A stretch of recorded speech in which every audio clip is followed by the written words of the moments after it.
بسم اللہ الرحمن الرحیم۔ ناظرین، میسی ٹی وی کے ساتھ آپ کا میزبان محمد بلال حاضر خدمت ہے۔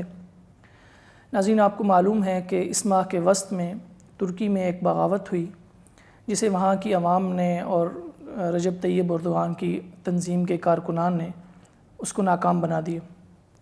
ترکی کی اسلامی دنیا میں ہمیشہ سے اہمیت رہی ہے۔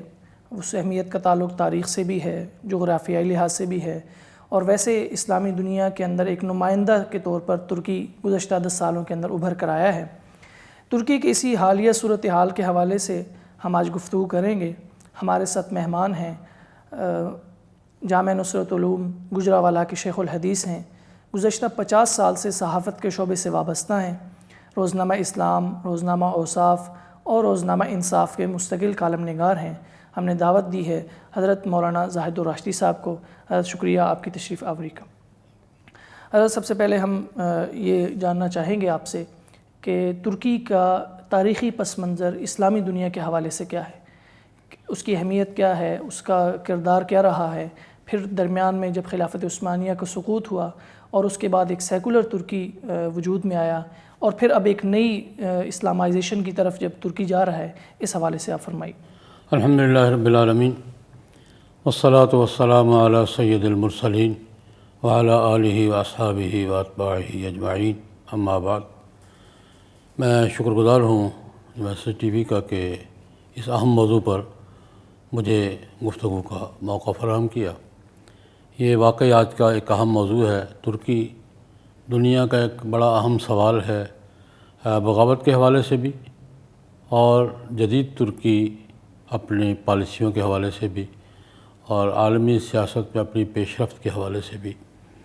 میں یہ گزارش کرنا چاہوں گا کہ ترکی تو عالم اسلام کے اہم ممالک میں رہا ہے، اور ترکی کا ایک رول ہے عالمی سطح پر اسلامی خلافت کا۔ ایک پورا دور ترکی کے نام پر ہے، جو خلافت عثمانیہ کے نام سے تقریباً 4 صدیاں دنیا پہ ایک منظر پہ رہا ہے، اور ترکی کو عالم اسلام کا بازوئے شمشیر زن بھی کہا جاتا تھا، اور خلافت عثمانیہ کا مرکز بھی تھا، اور حرمین شریفین نہیں بلکہ ساتھ تیسرے حرم شریف بیت المقدس کی خدمت بھی کی ہے اس نے، اور مسلسل علمی قیادت بھی کی ہے، فکری قیادت بھی کی ہے، سیاسی قیادت بھی کی ہے، اور یہ اسلام کی عالمیت کا علمبردار بھی رہا ہے کہ یورپ، ایشیا، افریقہ، تینوں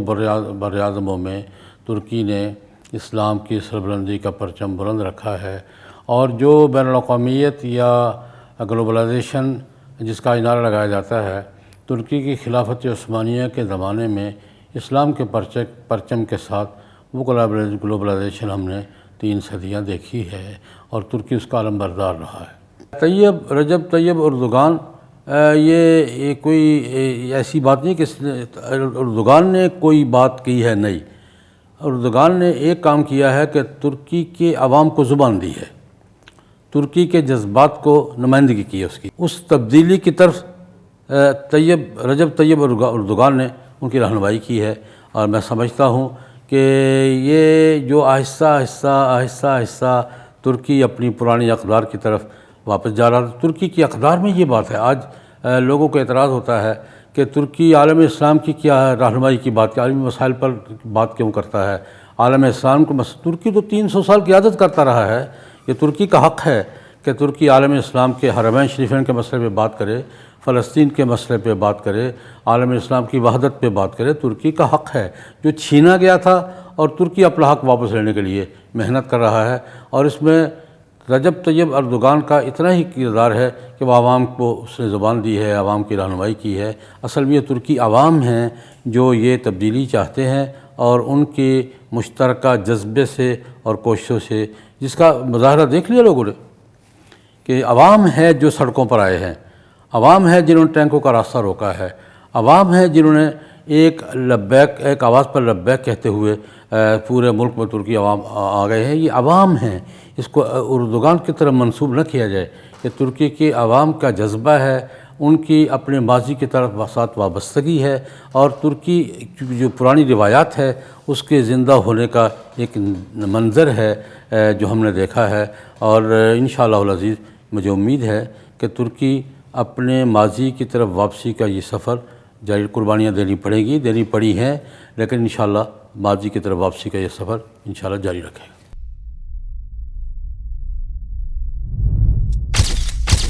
Message TV. This is your channel. This is your channel.